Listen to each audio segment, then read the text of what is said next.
Lonzo. We are going to unfortunately stay in the niggaverse, and this is one that was pretty sad to me. But a Chicago man was killed after his baby mama dropped his address on Facebook so his ops can pull up on him. Now I'm gonna read the tweet or the actual message that she put on Facebook. She says, "My baby daddy got the weakest ops. He just keeping home alive. He just coming home alive and untouched. Ain't he snitch on half of y'all? Ain't he rob half of y'all? Question mark. Anyways, he is not located in 4250 such and such street. I repeat, he is not. She dropped the addy and homeboy is a done deal." Well, she just got herself an accessory to murder case. Bye, Felicia. Okay, you put him in direct line of fire. You put him in direct danger. You're a conspirator to that murder. Bye, Felicia. Why would you do that to your baby daddy? You mad because he didn't get your hair done, your nails done, your wax? What did he do to put you that mad when you put his life at danger? Then you go insult the ops to make it. Oh my God! You insulted the man's ops and gave him the address to where he was so they can retaliate against him. And bye, Felicia. Bottom line, yep. You might as well pull the trigger yourself. Yeah. Do these people not watch news? Do they not know this? Are they too high? What do you think the problem is with people still doing this in 2024? A lot of people are stupid. Stupid is a very prominent disease these days, especially amongst our young people. It takes over the mind of a lot of these youngsters, and they think if they didn't pull the trigger, they don't understand the law whatsoever. If you do anything that's complicit, assisted in anybody's demise, you are a co-conspirator. She'll be in court right next to them cats and them ops. She'll be in court right next to them with a DA crying over what she didn't do, but he ain't here, so therefore now you just lost your child support. Your baby daddy just lost a daddy. You're going to jail. Your kid might end up in foster care. Hopefully you got somebody to take care of him. You just changed everybody's life by being whatever you want to be. I can't even say it because I got guests in the house today. You just changed everybody's lives, including your own, by being little you know what I'm talking about, female dog in heat. Yeah, Chris said that's a good point. He said Gen Zs are so dumb. They grew up with all this technology and don't know any better. We grew up before the technology and we know better. Half these folks don't know who their alderman or city councilman is. Half of them don't know the civics of their own neighborhood, and you wonder why. I would say 90% of them. You're being nice with saying half.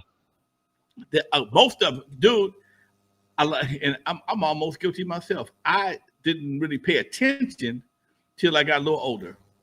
I didn't either till my 30s, man. Till I owned the home, till I bought property, till I owned a business. Become a stakeholder in the community. You have a whole new attitude about your representation, the police department, and once you buy a house and then go on the way, you got a 30-year commitment. You need to know everybody around you: the police chief, the fire department, the mayor, the city council person, your state senator,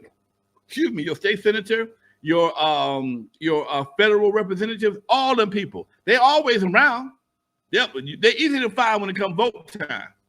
And get their numbers and get their email addresses and stay in contact with them and let them know that you exist. Because at almost every session, they're voting for something that could change your life, possibly change your life.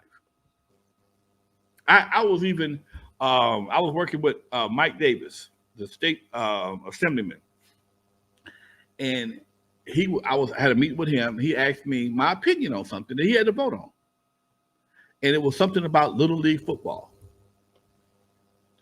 Little League football, a lot of these kids, parents have put them in positions where they get hurt at a very, very early age, especially in Little League football. They're playing tackle at Little League football, and these kids don't know how to hit, don't know how to fall, they don't know nothing. They don't know nothing about nothing, but they're out there playing. And in some of these leagues, they don't have weight limits. They got kids bigger than me out there. I'm 12. Man.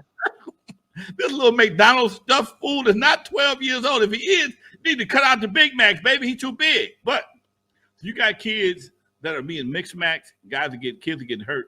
So they wanted to pass a law. I forgot the number of the law, that there was no tackle football between, I think, maybe 6 and 12 years old, something like that. Don't hold me to the actual age. And I did a little survey with people who coach football. They thought it was a good idea. But because he knows people, but he don't have boots on the ground, he wanted to get an opinion. And he asked me to find people who actually coach football, Little League football, to get their opinion. And I did. And he voted, accordingly. But that's how boots on the ground politics can be. Things like that can change your life. Now, you got some parents who want their kids to toughen up, blah, blah, blah, blah, blah. And they need to toughen up a little bit. No, they want to, they're still going to have on helmets and pads, but they're going to play flag until they at least get 12, 13 years old, whatever the age limit is, okay? And I think that's fair. Give them a chance to learn the sport properly so they learn how to hit, learn how to fall, learn how to tackle. They have that reduces their chances of getting permanently hurt. We got kids that's ended up in traction, man, with head injuries because they don't know about, not to hit a kid in the head. In fact, when I was in Little League, they taught me to hit him in the head. Hello? Me too, in the 90s, dog. When I was playing Pop Warner football at Gardena High School, they told me when I was a guard on the defensive guard, and I also played middle linebacker. They told me if I could get to the center, hit him on the side of the head with the heel of my shoe, with the heel of my hand, bam, do that shit about 4 or 5 times. He gonna get disorientated. That's so true. Shit, the coach used to hit me in the 90s. Looking back. And you're so true. You're so right, Lonzo. I played football for 8 years of my life, and I 100% agree with that. I don't think young kids should play full-on contact football. In Pop Warner, even though it's regulated, it's not regulated. When I was playing Pop Warner football, Lonzo, I would be scared shitless to play Long Beach Poly.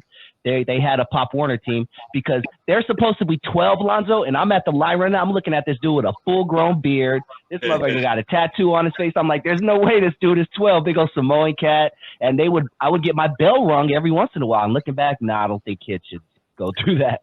And I was so skinny, and I played for the Gardena Stars in 1970, 69. I weighed like 88 pounds. You had to weigh at least 100. I had to weigh 90 pounds to play that day. I had to put other people's shoes in my helmet to make the weight. No lie. I had to put other people's shoes in my helmet to make the weight. But again, if you didn't make the weight, a couple times, I didn't. First few times, I didn't know that trick. I just sit on the bench. I didn't weigh enough. And eventually, my coaches gave me a little heads up. Hey, try this right here. And it gave me my partner's shoes. I made the weight and took his shoes back, and it was cool. I didn't play that much, no way, but I was there. I was able to play. Different time, man. Sometime change is good, and I agree with that 100%.